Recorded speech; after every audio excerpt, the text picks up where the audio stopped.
కొద్ది రోజులుగా కొనసాగుతున్న ఏపీ అసెంబ్లీ సమావేశాలు ఎప్పుడు ముగిసిపోతాయని వైసీపీ ఎదురుచూస్తూ ఉంటే సమావేశాలు ఇంకొన్ని రోజులు పొడిగిస్తే చాలని టీడీపీ ఎమ్మెల్యేలు భావిస్తున్నారు. సాధారణంగా అసెంబ్లీ ఎక్కువ రోజులు జరగాలని ప్రతిపక్షం, త్వరగా ముగిసిపోవాలని అధికారపక్షం కోరుకుంటాయి. కానీ ఏపీలో మాత్రం పరిస్థితి పూర్తి భిన్నంగా ఉంది.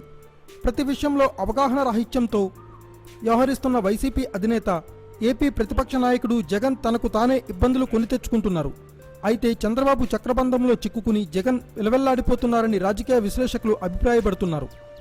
నిజానికి చంద్రబాబు రాజకీయాలను అర్థం చేసుకోవడం అంత ఈజీ కాదు.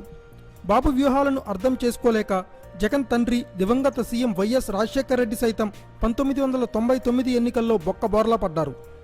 నిజానికి ఆ ఎన్నికల్లో విజయం గ్యారంటీ అని వైఎస్ భావించారు. అయితే ఓటమి ఎదురైన తర్వాత కానీ ఆయనకు బాబు వ్యూహాలు ఎలా ఉంటాయో తెలిసి రాలేదు. ప్రస్తుతం జగన్ పరిస్థితి కూడా అలాగే ఉంది. సీనియర్లను గౌరవించని జగన్కు సలహాలు ఇచ్చేందుకు ఎవరూ ముందుకు రాకపోవడం కూడా ఇందుకు కారణం. మొత్తానికి బాబు వ్యూహాలకు అల్లాడిపోతున్న జగన్ వచ్చే ఎన్నికల నాటికి కోలుకుని ఆయనతో పోరాడే పరిస్థితి ఉంటుందా అన్నది ప్రశ్నార్థకమే. Thanks for watching. Please subscribe our channel.